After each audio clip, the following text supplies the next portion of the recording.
Hi friends, இன்றைக்கி நம்ம பார்க்க போகிற டாபிக் 1950களிலிருந்து இப்போ வரைக்கும் ஒரு அன்சால்வ்டு மிஸ்ட்ரியாக பார்க்கப்படுற த ஃபிலடெல்ஃபியா எக்ஸ்பிரிமெண்ட் தான்.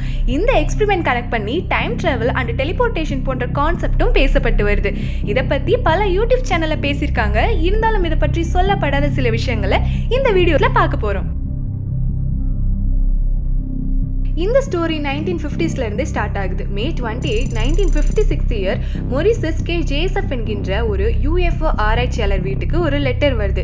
இந்த லெட்டரை யார் சென்ட் பண்ணியிருக்காங்கன்னு பார்த்தீங்கன்னா, முன்னாள் அமெரிக்கா கப்பல் படை வீரரான கார்ல் எம் ஆலன்கிற ஒருத்தர் சென்ட் பண்ணியிருக்கிறாரு. அந்த லெட்டரில் ஆலன் சொன்ன பல விஷயங்கள் மொரிசஸ் கே ஜேசப்பை ரொம்பவே ஆச்சரியத்திற்கு உள்ளாக்கியிருக்கு. ஆலன் சொன்னது என்னன்னா, 1943ல அதாவது வேர்ல்டு வார் 2 நடந்துட்டு இருக்க சமயத்துல அமெரிக்கா கப்பல் படை தி USLDG என்ற ஒரு போர் கப்பலை எக்ஸ்பிரிமெண்ட் பண்றாங்க. இந்த எக்ஸ்பிரிமெண்ட்ல ஆல்பர்ட் ஐன்ஸ்டைனும் சீக்ரெட்டா ஒர்க் பண்ணியிருக்கிறாரு. அமெரிக்கா இதற்காக அந்த போர் கப்பலை சுத்தி பல ஜெனரேட்டரை பொருத்திருக்காங்க. இந்த ஜெனரேட்டர் மூலமா உற்பத்தி ஆகிற அதிக அளவு மேக்னெட்டிக் ஃபீல்டால தங்களோட போர் கப்பல்களை எதிரிகளோட ரேடர்ல இருந்து மறைய வைக்க முடியும்னு நம்பினாங்க. ஆனா அக்டோபர் 28, 1943 அன்னைக்கு நடந்தது என்னன்னா, அமெரிக்காவோட நாக்ஃபோர்ட் கப்பல் துறைமுகத்துல நிறுத்தி வைக்கப்பட்டிருக்க தி USLDG என்ற இந்த போர்க்கப்பல்ல எக்ஸ்பிரிமெண்ட் பண்ண ஸ்டார்ட் பண்றாங்க. அந்த டைம்ல அந்த கப்பல்ல பல அமெரிக்க கடற்படை வீரர்களும் இருந்திருக்காங்க. இந்த எக்ஸ்பிரிமெண்ட் ஸ்டார்ட் பண்ண கொஞ்ச நேரத்திலேயே இந்த கப்பலை சுத்தி கிரீன் கலர் கேஸ் சூழ்ந்ததை பாக்குறாங்க. மற்றும் இந்த கப்பலுக்குள்ள இருக்கிறவங்க ஒரு மனநலம் பாதிக்கப்பட்டவர்கள் போல கத்த ஆரம்பிக்கிறாங்க. மேலும் தங்களை தாங்களே தாக்கிக்கிறாங்க. இருக்க இந்த சூழ்நிலை மோசமாகிட்டே இருக்கு. ஸோ இந்த கப்பலோட கேப்டனான லுட்டினன்ட் இந்த எக்ஸ்பிரிமெண்ட்டை ஸ்டாப் பண்ணணும்னு நினைக்கிறாரு. ஆனால் அதுக்குள்ள இந்த USLDGங்கிற போர்க்கப்பல் நார்ஃபோக் கப்பல் துறைமுகத்தில் இருந்து மாயமா மறையுது.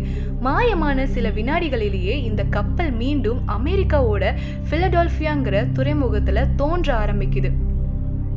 அப்போ அந்த கப்பல் இருந்த பல பேருக்கு அவங்களோட உடல் சிதைக்கப்பட்டிருந்தது. மேலும் சில பேருக்கு அவங்களோட உடல் வேறொரு உடலோடு சேர்க்கப்பட்டிருந்துச்சு. மேலும் சில பேர் கப்பல் மறைஞ்சதுல இருந்து திரும்பி வரவே இல்லை. இதெல்லாம் பார்க்குறப்போ அந்த கப்பல்ல இருந்தவங்களுக்கு என்ன நடந்திருக்கும்னு புரியாம ஒரே குழப்பமா இருந்தது. இந்த எக்ஸ்பிரிமெண்ட்ல உயிர் தப்பின சில பேரை தனியா ஒரு முகாமுக்கு கொண்டு போறாங்க. அதுக்கப்புறம் அவங்களுக்கு என்ன ஆனதுன்னு யாருக்குமே தெரியல. ஸோ இப்படி ஒரு சீக்ரெட்டான எக்ஸ்பிரிமெண்ட் நடந்திருக்குன்னு மொரிசஸ் கே ஜேசப் அந்த லெட்டர் மூலயமா தான் தெரிஞ்சுக்கிறாரு. மேலும் இதை தி கேஸ் ஃபார் UFO அப்படிங்கிற புக்கை வெளியிடுறாரு. இந்த புக் வெளியான சில மாதங்கள்ல இந்த விஷயம் ஒரு மிகப்பெரிய பேசும் பொருளாவே மாறுது. ஆனா இதை பத்தி அமெரிக்க நேவி கிட்ட கேட்கிறப்போ எந்த ஒரு தெளிவான விளக்கமும் கொடுக்காமே இருந்தாங்க. இதற்கு பிறகுதான் இதை தி ஃபிலடெல்ஃபியா எக்ஸ்பிரிமெண்ட்னு சொல்ல ஆரம்பிச்சாங்க. இதற்கு தி ப்ராஜெக்ட் ரெயின்போ அப்படிங்கிற இன்னொரு பேரும் இருக்கு. இந்த ஃபிலடெல்ஃபியா எக்ஸ்பிரிமெண்ட் உண்மையாக இருக்கிறதுக்கான சில காரணங்கள் என்னன்னா, 1940ஸ்ல ஆல்பர்ட் ஐன்ஸ்டைன் அமெரிக்கன் ஆர்மி கூட சேர்ந்து ஒர்க் பண்ணியிருக்கிறாரு. வேர்ல்டு வார் 2 நடக்கிற காலகட்டத்தில் அமெரிக்கா மட்டுமல்லாமல் யூரோப், ரஷ்யா போன்ற நாடுகளும் போர்ல வின் பண்றதுக்காக பல சீக்ரெட் எக்ஸ்பிரிமெண்ட் நடத்திட்டு இருந்தாங்க. மேலும் எட்வர்ட் டூஜன் ஒரு முன்னாள் அமெரிக்க கப்பல் படையில இருந்த எலக்ட்ரிஷியன் தாமும் இந்த எக்ஸ்பிரிமெண்ட்ல வேலை செஞ்சதாகவும் ஜெனரேட்டர் பொருத்தும் வேலையில ஈடுபட்டிருந்ததாகவும் குறிப்பிட்டிருந்தார்.